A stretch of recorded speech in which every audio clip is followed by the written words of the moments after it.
আজকে প্রধান বিরোধী দলের যিনি প্রধান হবেন জামাত ইসলামীর আমির ডক্টর শফিকুর রহমান, তার সাথে সৌজন্য সাক্ষাৎ করতে আসছেন, একটা কার্টেসি ভিজিট করতে আসছেন। এটাকে আমরা ওয়েলকাম করি। আমি মনে করি এই ধরনের নিউ কালচার নিজেদের ভিতরে থাকাটা এটা একটা গুণগত পরিবর্তন। It's a good beginning. অত্যন্ত সাহায্যপূর্ণ পরিবেশে আলোচনা হয়েছে। আমরা দীর্ঘদিন বিএনপি এবং জামাত ইসলামী একসাথে স্বৈরাচার বিরুদ্ধে আন্দোলন করেছি, সংগ্রাম করেছি, গঠনে আমরা সরকারের অংশগ্রহণ ছিলাম। এখন একটা ফ্যাসিবাদের পতনের দুটি দল আলাদাভাবে নির্বাচন করেছি, কিন্তু আমাদের ভিতরে আমরা আশা করি মাধ্যমেই আগামী সময়গুলোকে আমরা রাষ্ট্র পরিচালনায় সরকার এবং বিরোধী দল সমন্বিতভাবেই আমরা দেশের জন্য কল্যাণমূলক কাজ করতে পারব। আমরা এই ব্যাপারে একমত হয়েছি যে সকলে মিলে একসাথেই একটা কনস্ট্রাকটিভ ফিউচার আমরা গ্রহণ করতে পারবো, একটি নতুন বাংলাদেশ আমরা গঠন করতে পারবো। মৌলিকভাবে আমরা এই আলোচনা এবং নিজেদের ভিতরে মৌলিক কোনো ঝামেলা হলে আলোচনা ভিত্তিতে যাতে একটা পজিটিভ একটা সমাধান আসতে পারে সেই সব বিষয়ে আমরা আলোচনা করেছি।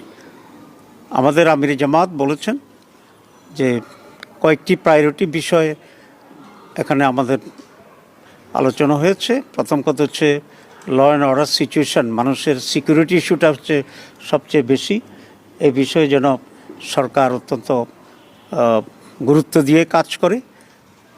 এরপরে ইকোনমির ব্যাপারে আমরা কথা বলেছি এবং বিশেষ করে জনগণের যে মৌলিক যে প্রয়োজনগুলো আছে, খাদ্য, বাসস্থান, এডুকেশন, এসব বিবেকেও অগ্রাধিকার পদ্ধতিতে যেন সরকার কাজে করে সে ব্যাপারে আমরা দৃষ্টি আকর্ষণ করেছি।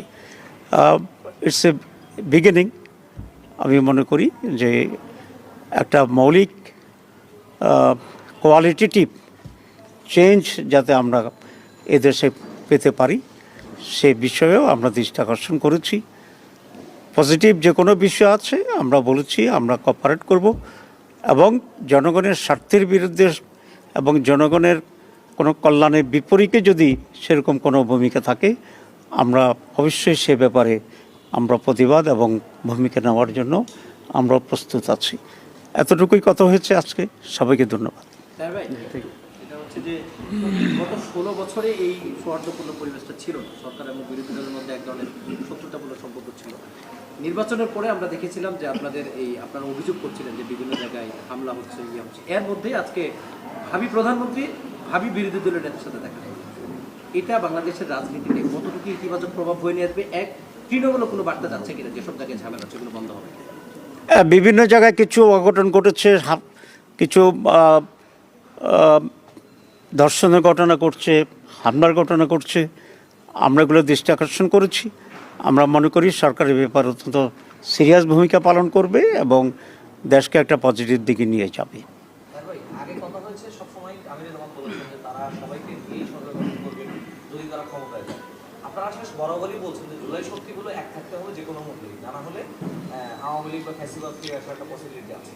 সেক্ষেত্রে জাতীয় সরকার হবে অথবা এরকম কোনো পসিবিলিটি আছে কিনা সে ব্যাপারে দুই নেতার মধ্যে কোনো কথা হয়েছে কিনা, একসঙ্গে থেকে যাতে চলা যায় যে সেই আগের মতো বিরোধী দল না হয়? না, এখানে জামাত ইসলামী কোনো জাতীয় সরকারে অংশগ্রহণ করবে না। জামাত ইসলামী এখানে একজন কনস্ট্রাকটিভ শক্তিশালী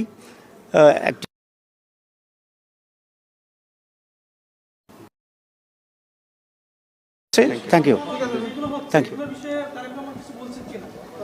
আমরা দৃষ্টি আকর্ষণ করেছি। Thank you.